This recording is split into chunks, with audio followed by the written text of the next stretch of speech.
What is up, ladies and gentlemen? Cjthecheesedj here, and we are back with another Ark Insight. And today we are taking a look at the Pelagornis versus the Lymantria.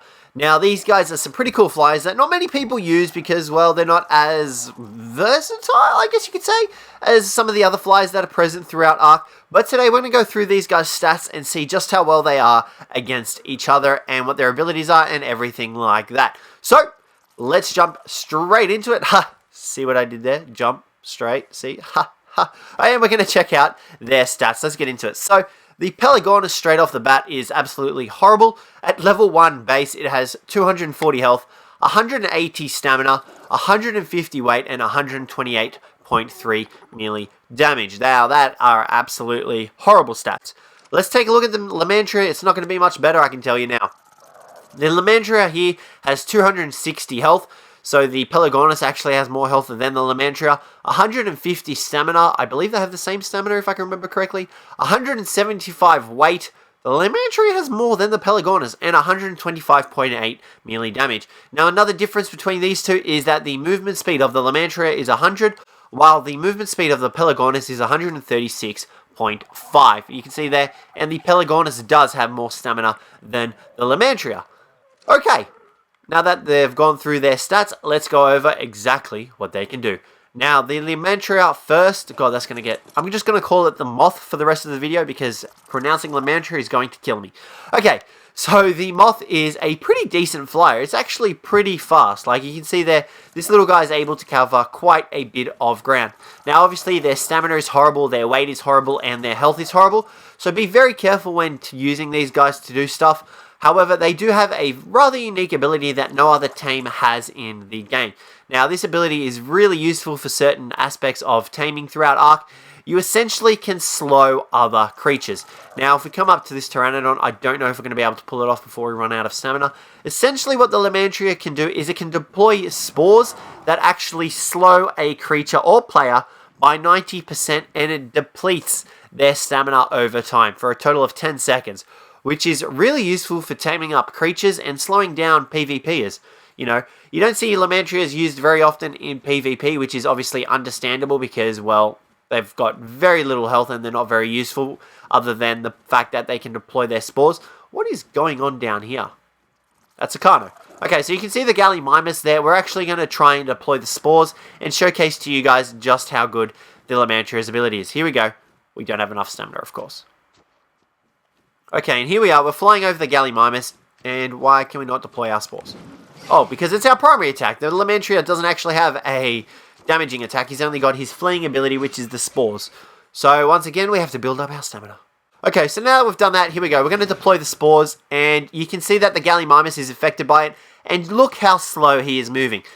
You can see there now he's stopped. So it actually reduces the amount that you can move by 90%, which makes you incredibly slow, which is incredibly useful for taming up Paraceratheriums and Mosechops, because they don't aggro on it and they don't actually get a chance to flee.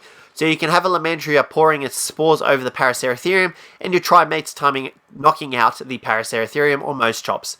Except you don't need to knock out the Mosechops. So that is pretty much all the Lymantria can do. So we're going to jump back to the Pelagornis and show you what that guy can do. Okay, so we're back at the Pelagornis. Now, the Pelagornis is pretty similar to the Lymantria in that it has absolutely horrible stamina and horrible weight and everything at level 1. Now, the abilities of the Pelagornis are actually kind of, well, they're not more unique. Well, they're just as unique. You know, the Pelagornis has the ability to actually land on water and swim through the water, and that actually restores its stamina. Whereas the Lymantria has the spores that slow down stuff. No other creatures in Ark have these abilities. So you can see here we've landed on the water, and the Pelagornis will be able to replete its stamina. Or is that a word? Replete? I don't know. You can see there the stamina is slowly regenerating up now because we have landed on water, and you can essentially just sit here and then just take off whenever you're ready, and you can swim and, you know, move along the water, which is great. These guys are kind of useful for PvP because you can essentially outrun other creatures. They are pretty fast. They're not as fast as Pteranodons, but they are still rather fast. Now, another really unique ability of the Pelagornis is that it actually has the ability to one-shot fish. So, to coelacanths, saber-toothed salmons, and piranhas, it actually deals 10 times the amount of damage. Now, as well as that, while attacking on the Pelagornis, you actually can one-shot and gather at the same time. So when you kill a creature, the Pelagornis has the ability to kill the creature and harvest in the same bite. A lot of other creatures in the game, actually no other creatures in the game have this ability. You actually have to kill the creature first and then attack it again to harvest it. Now we're currently looking for some fish. It does not look like there are any fish in here to showcase this ability to you. But that is a really unique ability. Now you can also use this on other creatures. It doesn't have to essentially be used on fish creatures. You can actually use it on regular creatures. The only difference is that you're not able to harvest prime meat with the Pelagornis, and that's it. You just have to make sure that you get the last hit in while it's really bloody, and you can actually gather it in one hit, which is great for going on meat runs, hide runs, and not having to engage in the fight. Now, while we're flying over to another watering hole, another unique ability of the Pelagornis is that you can actually fish while on its back in the ocean, in the lakes, in the streams, in the rivers, whatever the heck you feel like fishing in, you can actually use the Pelagornis to fish off the back of. He's pretty much a mini portable raft, I guess you could use him for, and, you know, that's a great ability to have, because if you're fishing and predators come along, you can just fly off and get out of there. It's a great way to fish. Now, as well as that, he's also got the ability to enter bases. Now, bear with me here. Essentially, all you need to do is set a ramp at your front door, and as long as you've got the door frame, like the regular door frame, whatever door frame you have in a door or whatnot, you can actually walk the Pelagornis into your base and leave it in there, which is great. You know, you can easily store these guys in your bases with regular doors, and it makes it a lot easier to protect them from the things outside trying to kill you. Okay, so you can see here, we haven't been able to find any fish, but you'll see that we actually get the killing blow on the Pteranodon, and we'll be able to gather its corpse at the same time. So let's just come up here and follow this guy around for a bit. Hopefully we don't run out of stamina. And should be, there you go. And you saw we actually got 14 raw meat and 6 hide at the same time that we killed the Pteranodon. Now, like I said, we haven't been able to find any fish in the area. You're just going to have to take my word for it that they deal 10 times damage to fishes. But like I said, you can actually gather the corpses at the same turn that you kill them, which no other carnivore is able to do. So we're going to head back now to the behemoth gateways, and we're going to show you guys just how fast these guys are. Now, before we stick them in a race, we're just going to do their turning radius quickly. And, you know, the Pelagornis has a great turning radius, obviously. It's nothing like the Quetzal. Its turns are easy and easy to control. It's easy. There's nothing else to it. So that's the Pelagornis' turning radius. We're going to jump on the Lymantria and show you guys the Lymantria's skills. There we go. And you can see he's just as good as the Pelagornis, you know. Easy to control, easy to turn. The turning radius is very similar. There's no very big difference between them. So we're going to line them up and get them set for a race. Alright, so we've got them both lined up at the Behemoth Gate. You can see the Lymantria is a little bit farther forward, but its actual head is lined up with the Behemoth Gate. Its wings just look like it gives it an advantage. So there is the other Behemoth Gate directly opposite us. So we're going to jump up onto the Pelagornis, and we're going to take off and see just how fast the Pelagornis is. Now, if we do that, there we go, go straight up. Alright, here we go, and we're away. And we're going to see how fast the Pelagornis gets over to the Behemoth Gate. And so far it is 6 seconds, 6.5 seconds it took for the Pelagornis to reach the Behemoth Gate from the original Behemoth Gate. So 6.5 seconds isn't too bad for the Pelagornis. Now we're going to jump on the Lymantria here and see just how fast this guy is. And he is away. And yeah, the Lymantria is definitely faster than the Pelagornis. Actually, no. Actually, the Lymantria is about the same as the Pelagornis. It ended up being 6.65 seconds. So the Lymantria, I mean, it looks like it's faster, but it's actually not. That's weird. And there's a windstorm. Great. We're going to have this weird noise in our background. So both these guys are obviously relatively fast. Their movement speed is pretty good. I wasn't expecting that. So the Lymantria is probably the same as the Pelagornis. I'm going to say it was the same. But what we're going to do now is we're going to just test how long they're able to fly for with their stamina at level 1. Now we're going to have to deduct about a second off the Pelagornis because we accidentally leveled up his stamina in one point. We were trying to put it in food and we just misclicked it. So we're going to take off a second off its speed. But here we go.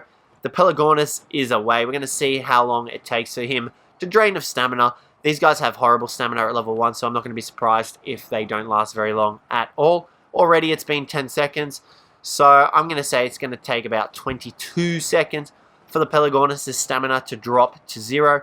Let's take a look-see here. Still going. It's been 22 seconds now, and what? 20...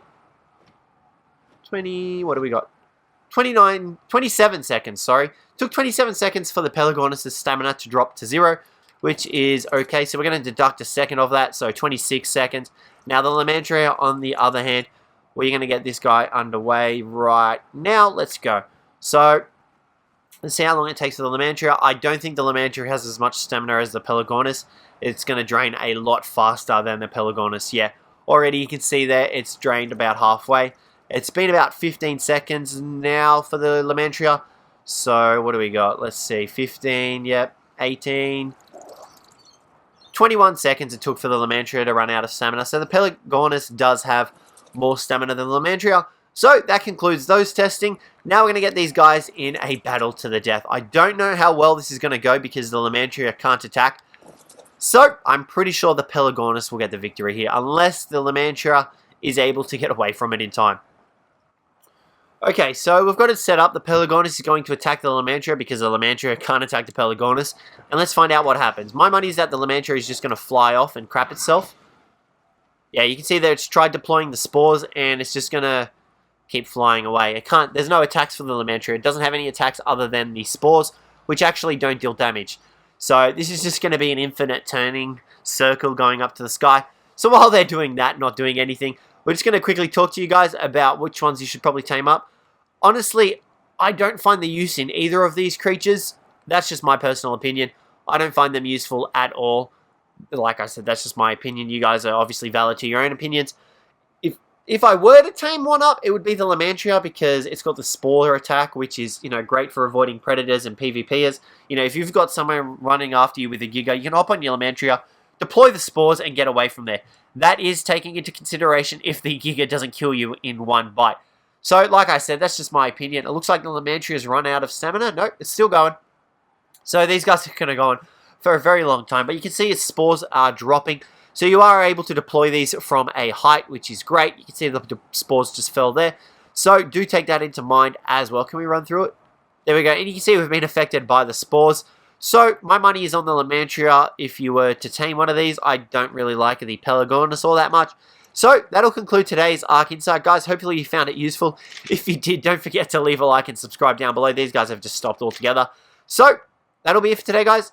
Hope I catch you in the next one. Stay tuned for more Ark Insights. If you've got any ideas for future ones, let me know down below. But other than that, thanks very much for watching, and I hope to catch you in the next one.